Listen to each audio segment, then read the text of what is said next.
मित्रों, पीवीआर ने कॉल किया है ना उसको, बोले कैसा महसूस कर रहे? बोले क्या बताए, दर्द बहुत गहरा है। बोले आपका? बोले मेरा तो पूछो ही मत, दर्द का असर इतना ज्यादा है, मेरी कंपनी बद से बदतर हो रही है, सेल 10 गुना कम। बिकॉज उस समय पे कोई, अरे लोग वो थोड़ा सा गली में निकले तो पुलिस डंडे मारते थे, बोलेंगे मैं थिएटर जा रहा हूं मूवी देखने। बोले तेरा खुद का मूवी बना दूंगा यार।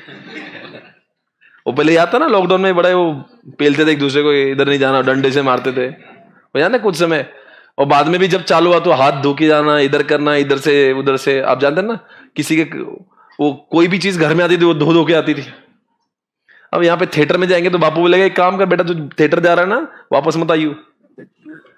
घर से बाहर निकलना लौटने तो थिएटर की बात होती। पूरा पीवीआर का धंधा बद से बर्बाद हो गया था दोस्तों। ये रहा पीवीआर का बैलेंस शीट आपके सामने। आपको मजा आ रहा है ना सुन के? आप देखो किसी की बर्बादी कैसी होती है। पीवीआर से पूछो कि लेवरेज चैप्टर का मजा कैसा है। इधर आइए, हम आपको दिखा रहे पीवीआर का दर्द। देखिए, देखना है क्या नाम है इस कंपनी का?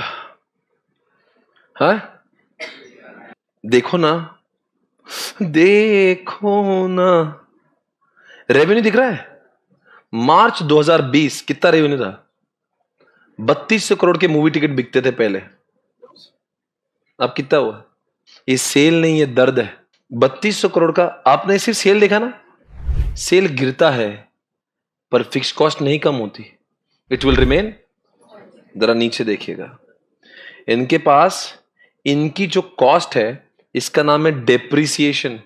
दिख रहा है डेप्रिसिएशन? वो पहले 533, लॉकडाउन में बढ़कर 563 होगी, में लगभग कांस्टेंट ही है। सेल कम था पर फिक्स कॉस्ट, अरे बोलते क्यों नहीं यार, फिक्स कॉस्ट। इतना ही नहीं, फाइनेंशियल कॉस्ट देखिए, इंटरेस्ट कॉस्ट पहले कितने थी? बैंकों ने छोड़ा नहीं, बैंक बोला फिर भी आपको इंटरेस्ट देना पड़ेगा 493। यानी दोस्तों सेल कम हो जाते हैं पर फिक्स कॉस्ट कम। सोचो ना, देखो ना, रे जो 95 करोड़ के प्रॉफिट पे था, प्रॉफिट तो दूर, लॉकडाउन में और उसके अगले साल आप देख रहे हो कितना लॉस हुआ है। 913 का लॉस भाई। सेल चाहे घट जाए पर फिक्स कॉस्ट इज कांस्टेंट। और जिस केस से आप देख रहे हो, ये देखो यहां पे इनकी इंटरेस्ट कॉस्ट, इनका कुछ जो चीज था वेरिएबल कॉस्ट वो कम हो गई होगी। आप देख रहे हो वेरिएबल कॉस्ट कौन सी थी पहले? परचेस और ये दिख रहा है, ये कुछ होगा ना। ये देखो ऑपरेटिंग एंड डायरेक्ट एक्सपेंसेस, पहले कितना था? 1000 करोड़, वो 65 करोड़ हो गया। क्यों? बिकॉज ये वेरिएबल कॉस्ट।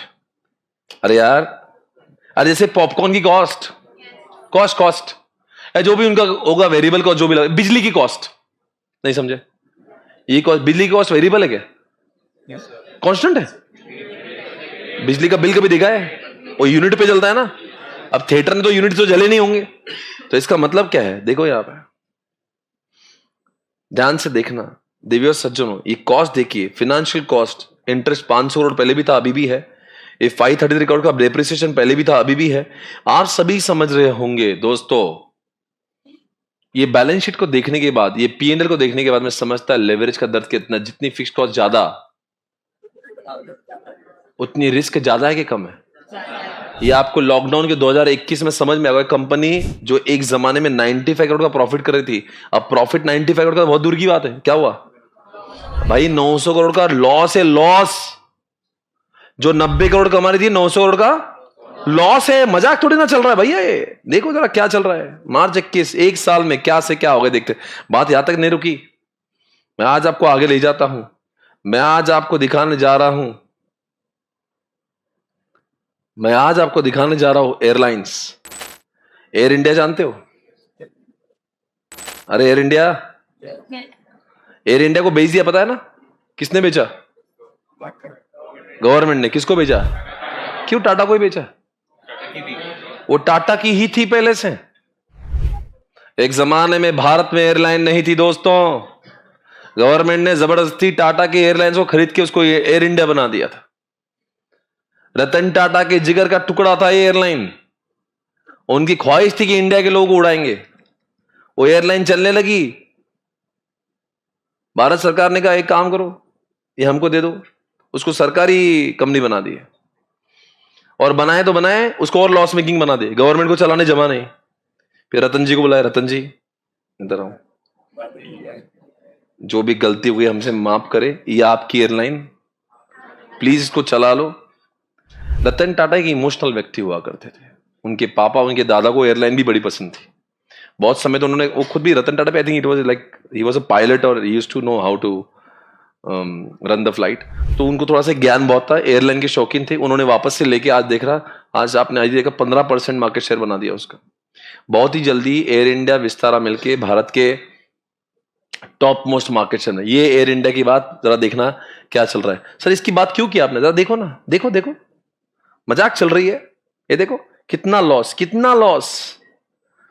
ये P&L अकाउंट देखिएगा, क्या सेल है भैया, 6081। जैसे लॉकडाउन लगा लोगों ने उड़ना बंद कर दिया, 2892। पर इसके बाद में हुआ क्या, जरा कुछ देखिएगा। डेप्रिसिएशन पहले कितना था, लॉकडाउन में उससे ज्यादा भी हो गया। फिनेंशियल कॉस्ट आप देख रहे हो, ये देखो जरा, यहां पे जो कॉस्ट आपको दिख रही है ना, इट इज कांस्टेंट। आपका फिक्स्ड कॉस्ट इज कांस्टेंट। इतना ही नहीं, एम्प्लॉय का सैलरी भी लगभग सेम ही था। एयर होस्टेस, पायलट की सैलरी भी उस समय कांस्टेंट ही थी। इसलिए दोस्तों, आज के बाद में किसी भी कंपनी में पैसे लगाना है तो सोच समझ के पैसे लगाना। जिसमें फिक्स्ड कॉस्ट ज्यादा है वहां पे कंपनी लूटने का समाचार कभी भी आ सकता है। जैसे धंधा कम होगा, company will go into the. Sir क्या ऐसी कोई कंपनियां होती है क्या जिसमें फिक्स कॉस्ट नहीं होता? बहुत कंपनियां होती है। एग्जाम्पल एसपीसी, फिक्स कॉस्ट ही नहीं है। एग्जाम्पल इन्फोसिस जैसी कंपनियां, टीसीएस जैसी कंपनियां, बहुत फिक्स कॉस्ट नहीं होता। जैसे Infosys TCS debt free company है, कोई इंटरेस्ट ही नहीं है।